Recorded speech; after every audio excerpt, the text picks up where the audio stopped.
Good morning, everyone. We are Valevska, Maria, and me, Hugo. We are from Mexico, One Sullivan School, and our mentor is Ana Maria Borges Sanchez. Our topic is agroforestry, strategy to avoid the growth of an invasive exotic species at Los Remedios National Park.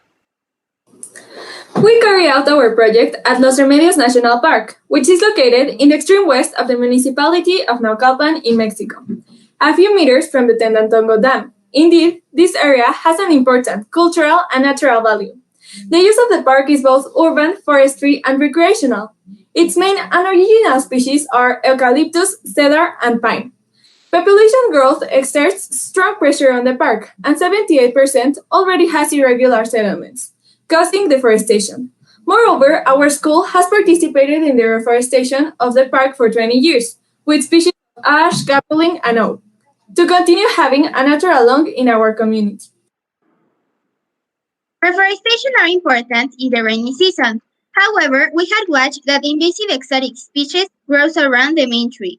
Furthermore, watching a fast destruction and degradation of the ecosystems, we asked ourselves if we could protect a reforested tree and avoid the growth of an invasive exotic species through an agroforestal system.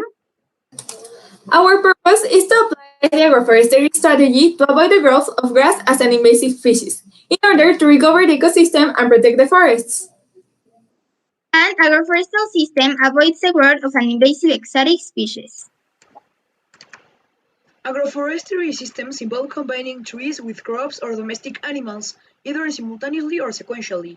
With agroforestry, sustainable land management systems have been created, which increase their total yield, combines crop production, including arboreal. Exotic species are those that are not native to a country or region, in this case, Mexico-Naucalpan, reached intentionally or accidentally by human activities. Alien species that establish themselves in a new site disperse uncontrollably, causing damage to the ecosystem. The materials that we use for this project are shovels, picks, native seed of species, weed eater, and organic material bedding. The first step is to choose our main tree. Following, we remove the grass that is around it. Furthermore, we delimited 2 meters from the main tree a circle with trunks and rocks, which will form the culture chamber, and this will show where we are going to carry out our work. Afterwards, we did a short delimitation. That is to say that just around the main tree, we put trunks, additionally a padding of the same material.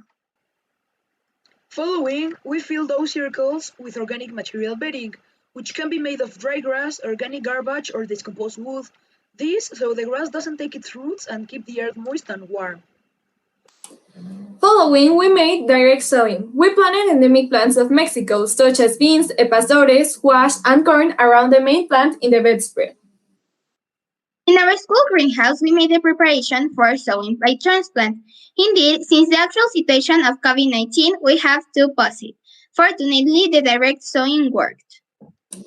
Additionally, we made monthly checks, clean the working area, and take the corresponding measures of the invasive plant that grew around the main one, to see how much the invasive exotic plant grew around it. After the third month of the pick-up workout, we could see that the harvest were already taking place.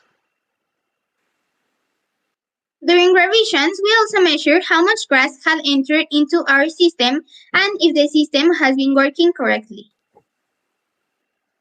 Our results are: we may protect 16 trees from the invasive exotic species. We managed to create 13 agroforest systems. We recovered the soil given that we saw spiders, worms, mealybugs, ladybugs again. And we harvest pumpkin, beans, amaranth, corn, and epazori. In a total of 84 square meters, we recovered 82 square meters, despite the fact that we went to do the monthly checks at our workplace. We were able to observe that not the entire area was not invaded by the invasive exotic plant. That is to say that only 2% out of the total area was invaded by the invasive exotic plant. The harvest had grown. Some systems were smaller than others, and we watched that the beans caused problems due to tangling. Therefore, we changed it for other species. All in all, our conclusion is that we achieved the procedure, and we prevented the growth of an invasive exotic plant. The hypothesis was veridic. We were able to recover and we observed the improvement in the soil and the ecosystem, and we obtained food for self-consumption. We work with 3 sustainable goals from the 17. All things considered, we were able to understand that this is an excellent way to reforest. Our next reforestations will be this way, and we believe that future generations will be able to use these new forms of reforestation. Accomplishing that the trees recover and get back to their beautiful and tall creatures requires a lot of love and more work than the one already constructed through these months. The interest we have implemented is very notorious, and with everyone's help, we will be building a new world, cleaner and united. We're very happy to know that this project is not getting done here and opens door to be a pre-Hispanic garden.